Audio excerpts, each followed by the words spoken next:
Hey y'all, this is Culture Soup, where tech, culture, and business collide.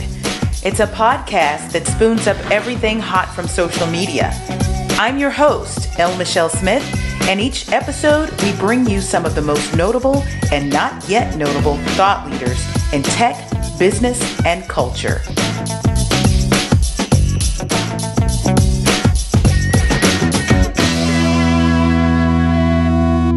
Welcome to part 2 of the episode for Black History Month, and it's called Plantation Theory. It's named for the book that was written by author John Graham Jr., who is also a dear friend of mine. He resides in California, right outside of LA, and boy, does he have something to say about the survival of Black professionals as they try to consider how to thrive. Let's get it.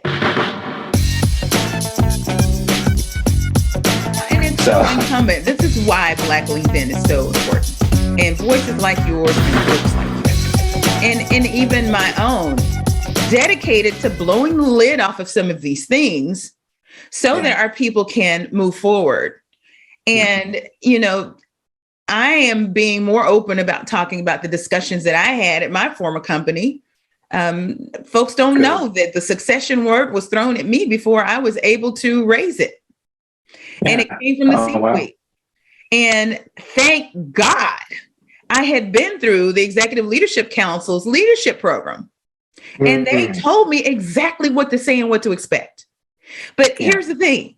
If you are considered high potential, which is also very non-transparent in a lot of companies. Now, to some companies' credit, like I say, I applaud you for being transparent and actually mapping out what it takes to become a hypo, how to be considered and all of that. But most companies do not. You end up on some list and you get to go to these types of things. If you're not on that list, you don't learn these things. No. And here we are with transparency again. That's right. That's right. Well, those practices serve the macro, which again ensures an insulated leadership or executive or privileged class within an organization, and very clearly keeps at distant those who are the labor. And make no mistake, whatever the title is, until you get to a certain level of control of finance, decisions that impact a company's direction, you are the labor.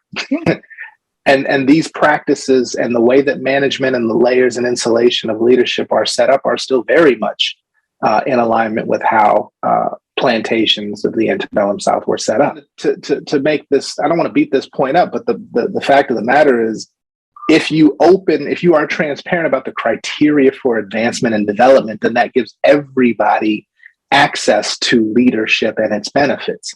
That's not how this is designed. There you go. And that's why it is so very important that we have people inside and we also have people outside of the structure that aren't beholden to the structure who can speak up and tell the secrets.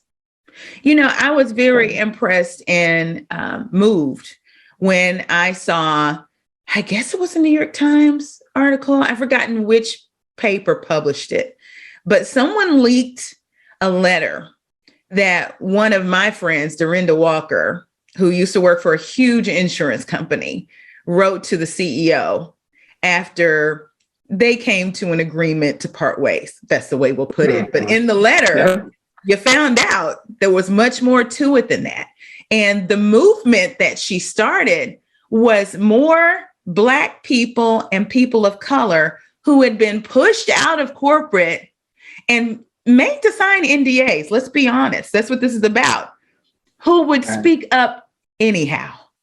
And the idea is that the sheer volume of us who have been, look, and I raised my hand. I've had to sign NDAs, leaving places. Same. Promise that you don't sue. Promise that you don't say discrimination so that you could get your little package and move on. This is the way they keep us silent. It's a culture of silence. But the sheer volume of us who have done this before, if we all started telling our stories, they just can't keep up. Absolutely. And then it begs the question, well, why haven't we? And then it brings you right back to the subtext of my book. the struggle between freedom and security. Look, we've talked, friends of mine in this Black LinkedIn collective, as it were, have talked about what would it look like if there was a fund for people to exit their companies and not have to sign those NDAs and take those packages, and then they are free to speak, which then creates a reputation challenge for these organizations that they can't control. And reputation is a big accountability. For sure. For sure. I mean, to the tune of hundreds of millions, if not billions, spent on managing the reputation, even post George Floyd. Yeah. And I'll speak about that in a second. But ultimately, what we're talking about is a game of risk mitigation. Right. And this is where you start to understand that companies don't care about the lawsuits. They do, so long as they can control the narrative, but they do so by having very deep pocket budgets or line item budgets to handle the discrimination lawsuits and keep it pushing, because you sign those NDAs, nobody hears about it. Yeah. So it's pennies on the dollar. I literally had an executive tell me when I asked what was the amount, the revenue, the ratio between discrimination lawsuit payouts versus revenue generated, and he almost laughed. He was like, "It's so infinitesimally small, it doesn't matter." Yeah. And I said, that tells you everything.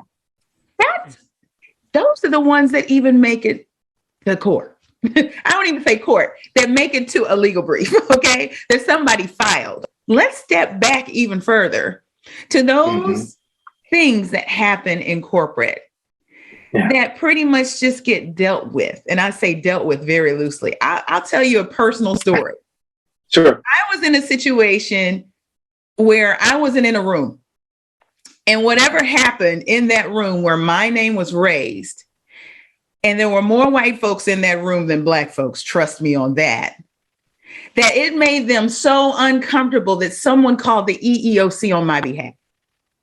Now, I found out what happened in the room, and I came from a background, and I wouldn't say it necessarily came from my parents.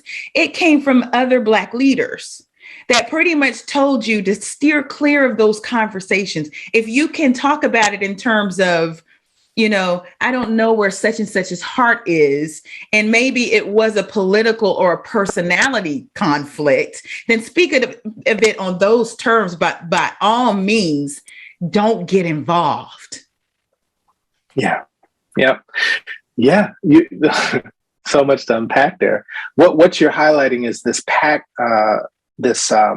deference to the Code of Politeness. And what that code actually entails is that you never offend the sensibilities. You never call one's transgressions or missteps out so as to cause embarrassment or discomfort or sully their reputation, which is why when we say accountability and they say accountability, they mean very different things. Our notion of accountability tends to defer to ownership of one's mistakes, being honest about where you fell short and rectifying, owning it, right? If you look at accountability in these contexts, especially around powerful people, accountability really means negotiation. And if you think about this in terms of Civil War, right, General Lee negotiated the terms of his surrender when by statute he should have hung for treason, and everybody with him. But you look at any corporate executive, they negotiate their exit terms, even under severe scrutiny or legal ramifications. They don't necessarily do the same things, and they definitely don't have to admit guilt. That is baked into the code. So our term for accountability is coded based on our position within this construct. We weren't allowed to have secrets. We weren't allowed to challenge one's the dominant class's authority. So we had to take the blame, to take ownership. They had never had to do that. Well, and it was still part of the power. That, this racial claim it was pushed forward by white people. I mean, even they acknowledged what it was, but I was coached to dance around it, even if I thought that was the case. And it was because of the ramifications on the other side of actually calling a spade a spade. And that was, right. You don't want to pretty much, it's implied, get on a blacklist of some kind so that you can't get the next job, or you don't want to have the emotional tax and even physical taxes put on you if you have to go to court over this thing. That's right. It's you against this Fortune whatever company. And you don't want all that. Mm-hmm. So, play it cool. Play the game. Yeah, play your position. Yeah, you don't look. It comes down to trust, right?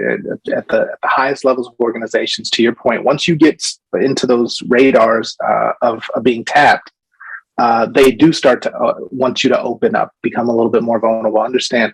But they want to know that they can trust you, and that means that you're going to have to hold on to some things that that could come down and bite them later. But by virtue, that means that you have skin in that game too. And so if you showcase, for one, that you're willing to overstep that boundary of trust and put things out in the open, well, then everybody else is looking around, well, why wouldn't you do that to me? So now you, to your point, excommunicated, ostracized, removed from the circle. Yeah. Whoo, look, there are chains. They are unbroken. We are tethered. Yeah. I like to use the term untethered, and that's what I like to share, the ability to get untethered. And it's a mental game. It is right up here between our ears. And that's the way it was built. That's right. Unfolds. Now, is there one thing that's in the book that you're like, this is a gem and people need to hear this part, but we've been talking about all this other stuff? What would it be? It's all related.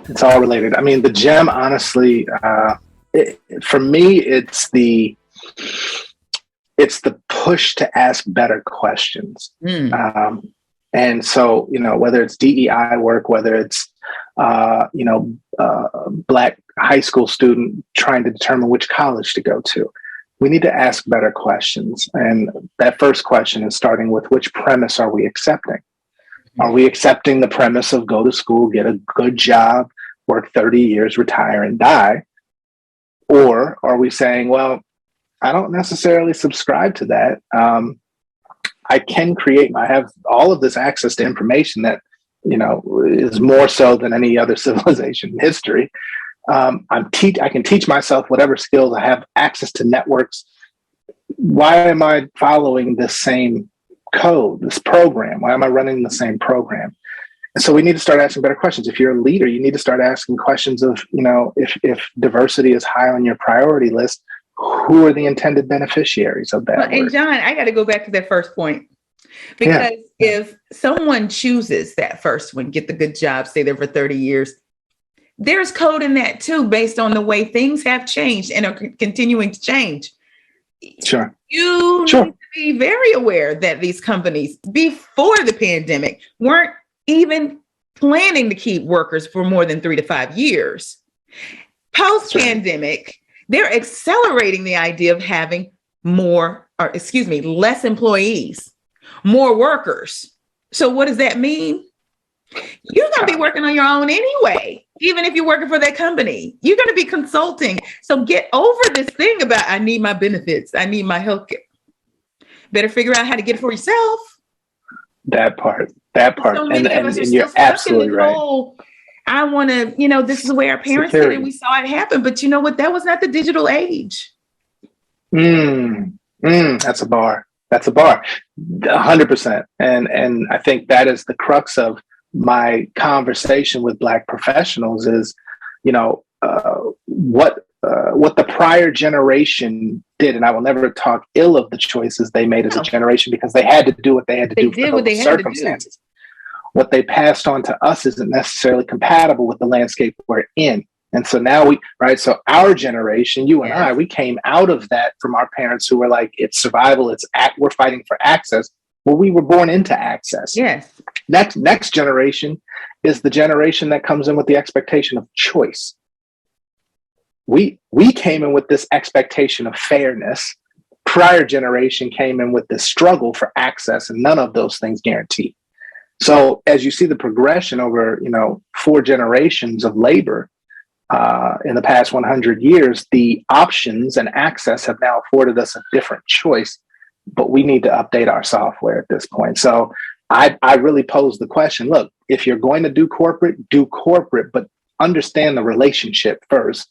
Know that it is not designed to make you feel like your whole self. Bringing your whole self to work is a liability. It's super transactional, right?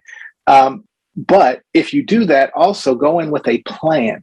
Yes. Don't go in with this being the end all be all. Leverage the access to education that they're going to pay for, the networks you'll build, the understanding of each of these functions and how they operate, and then apply it to your own venture. Let your paycheck be your venture capital backer. Right. Yeah. My clients laugh at me because, there's a get out strategy. We can get you out and we can get you to that next something that's making even more money than you were and exactly what you want to do. But the minute they get there, the first thing I ask them is, what is your exit strategy? When's the expiration date? And they're like, wait a minute, I just got here. I'm like, look, this is the way it goes. And you need to be planning this way because you don't want to be on your heels when something goes wrong and then you're scurrying to get out of there. Make like Michael Jordan and retire when you're on top. Get to the next thing that you want to get to. Don't plan to just stay there. They're not going to keep you anyway. That's right. But that's the other thing. Yeah, you have to be insulated from decisions that are outside of your control, right? And that unfortunately, until you own your own labor, you're always at the subject of. Yeah. So, and we don't own and control. So yeah, I think that is the message to Black professionals reading this book. These are your stories. These are our shared experiences, but you have a choice now. Which one are you going to choose? And if it's not you, then what do you set the next generation up to choose from? And how do you move accordingly? So then, and then additionally, I speak to non-Black folks who are in decision-making positions, whether it be executive leadership or even just managers, to give them a perspective on an experience that they've never been exposed to. They've never had to be. And I give them a litany of questions in chapter 8, specifically that cover everything from executive leadership checklists to recruiter questions that they should be asking potential leaders coming into the organization. Because if you're just going to hire the same leaders by profile or persona, then you're just reinforcing the status quo. How are you going to bring in people to help advance your culture? And so there's a lot of those things. But yeah, I mean, if I had to settle on one, it's asking better questions. Yeah, I love it. Look, I got one more question for you. What's that? You took the dive into diversity, equity, inclusion. Yeah. As a choice. And you went in with your eyes open. I mean, you couldn't have done it any other way, having written this book, right? All that to be said, there has been a mad rush of especially Black women. And it's been documented by the Wall Street Journal that Black women are the primary holders of these diversity, equity, and inclusion lead roles, whether it's a chief diversity officer, whether it's, you're the diversity director over a certain business unit, even if you're over accessibility in technology, that Black women are taking these roles. Now, one, we are totally ready for these roles. And we know how to do the work and we're passionate about this work. However, what I've seen across industries, especially since George Floyd, part of the performative piece of it, and the performative piece sometimes, our dear white friends don't always know that they feed into it because they're blinded by the privilege. But what they do is they hire this lead because that externally looks great, okay? It shows that we're doing something. We want the people out there to know that we value diversity, equity, and inclusion. First thing we're going to do is appoint someone, having no real understanding about what the work that person actually has to do because they're blinded by the white privilege, right? They bring the person in who is indeed an expert. They've got the track record. They've done the work other places, bigger, better places. Then they show up and actually try to do the work. And then they're told by the powers that be, no, that's not what we want you to do. What we want you to do, you hired the expert, but you're telling the expert, no, we don't want you to do that. Stay in this little box right here.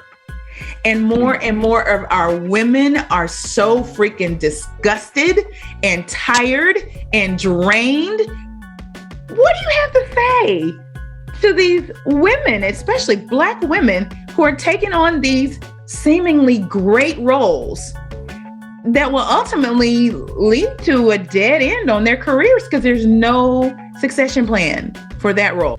Wow, you touched on a lot.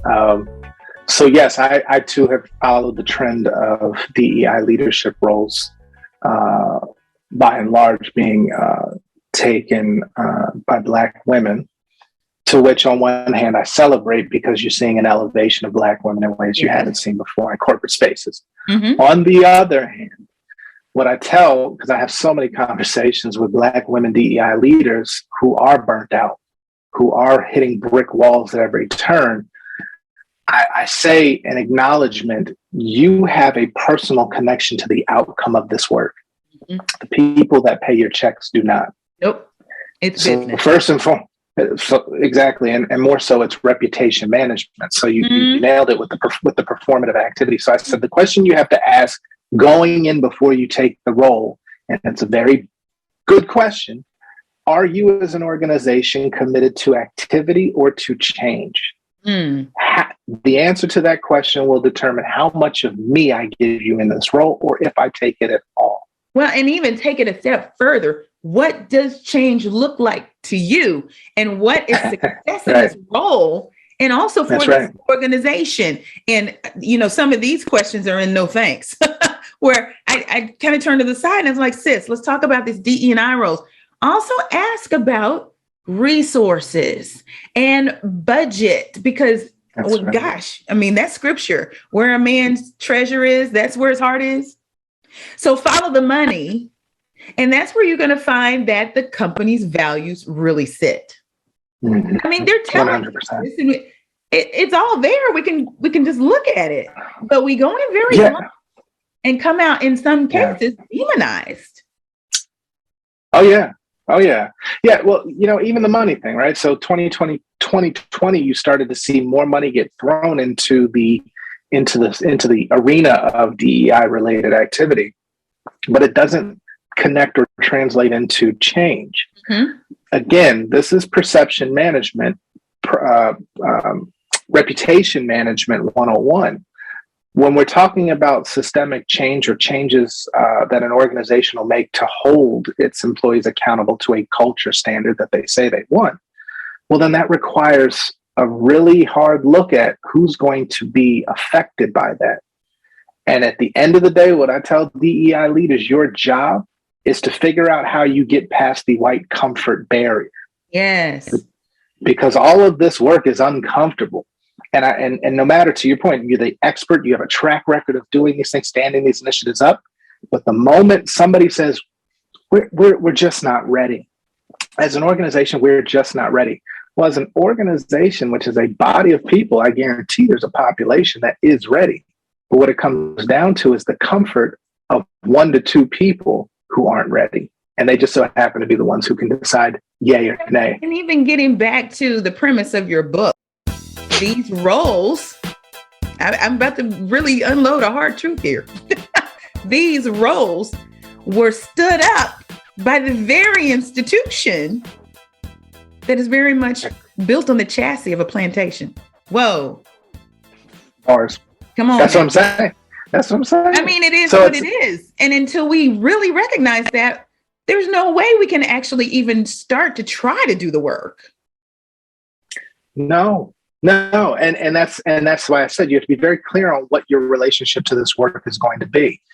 Do you want to try and make these institutions that have historically not been for you or even thought of you safer or better places for you to be in, knowing that that's all dependent upon them still maintaining status quo? Yeah. As long as we can manage the perception of change, then nothing really has to change. Yeah. And that's evidenced in your employee relations practices, in your career development and advancement or promotion practices. where you still have largely seen very little, if any, change. If you ask Black folks in corporate spaces in the past 24 plus months of all these magnanimous commitment statements, has their daily lived experience changed? Yeah. No. Nope. In fact, there have been some token promotions here and there, and not to, undermine the people who are actually getting promoted, because they should have been promoted years ago. Exactly. More than capable. But in some cases, they're being put in roles that are no-win situations, just so they can say, here's a new SVP. Take your title, take your coin, bide your time, keep it pushing. Yeah. And at the end of the day, it's not a question of going from this company to a better company. The question is, it's a when, not an if you'll run into the same things at the next company. They all founded on the same operating system. Woo. But look, you know what? We managed to eke out a part 1 and 2. So you're going to be on those. Right on. I mean, I can't even believe it's been this long. I mean, with the conversation, so easy. It's a tough conversation, but you ask such great questions. I'm going to touch on one more thing, because I just can't. Yeah.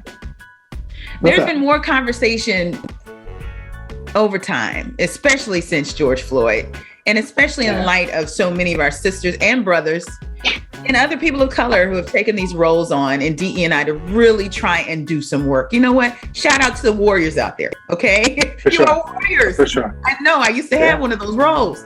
It's hand-to-hand combat. Okay. So while you're out there doing this work, it becomes apparent sometimes that we are the oppressed. We, the people, the BIPOC people, we are the oppressed. Are we positioned, let alone equipped, to actually take this role on in all its various different shapes, forms, and fashions in this organization that is built on a chassis like Plantation, of the Plantation, to actually affect the change? Or do we need white people who have actually, they've been on the side of the institution, actually know how this thing is built? It really kind of throws me how, sometimes our white friends can be like oblivious, like, oh, I didn't know. Yeah, you know. Your mama knew, your great grandmama knew, your great granddaddy knew, and all of y'all knew. So how can you help undo this? And let me go over here and mind my business. That is a brilliant question, and one that I wrestle with, because even when you have white folks who are very well versed in this work, recognize the change that needs to be made, they have a decision to make as well, and that's, are they going to sacrifice their status? Yes. Right. If you're going to choose abolitionism, then there's smoke that comes with that, and I don't know too many people that are willing to willingly put themselves with the out group and forego all of their benefits and entitlements as a result, because they will then be ostracized, right?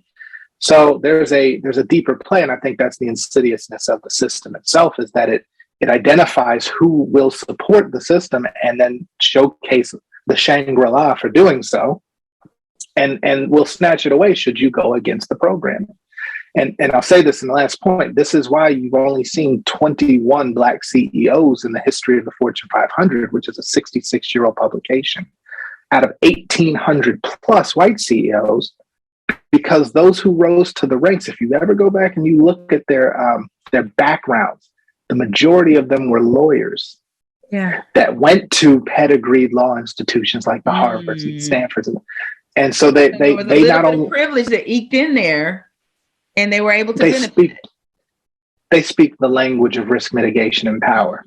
Mm-hmm. That's not by accident. Wow. So I say all that to say, white folks that want to do this work, sure. What are you willing to put at risk? Whew. You know what, y'all? We have to leave on that note. I hope y'all were sitting or lying down or close to the ground, so you didn't just keel over. To my white allies out there, we love you, and I know that you want to do this work, but these are the questions that we got to ask ourselves and really answer them. This is the thing. My coaching is built on questions. And the only way that it works is if you actually answer them with specifics. And I think we're going to leave on that note. Everybody, John Graham, where can we get your book? Yes, Plantation Theory, the Black Professional Struggle Between Freedom and Security is available at plantationtheory.com. So you can support directly, or should you choose to go the Amazon route, it is available there and everywhere books are sold, but we also encourage you to support local bookstores, specifically Black bookstores that carry. Fantastic. And where can they follow you online? So I'm all over LinkedIn, Instagram, and Twitter. Instagram, my last name, 1906 on all handles. Yes. All right, my brother. Sis, my pleasure. It's awesome. Awesome. I love you back. Thank you. Keep doing the good work. Awesome. Follow us online at theculturesoup.com, on Instagram and Twitter at The Culture Soup, and on Facebook at The Culture Soup Podcast. Until next time. The Culture Soup Podcast is a production of No Size Communication, LLC.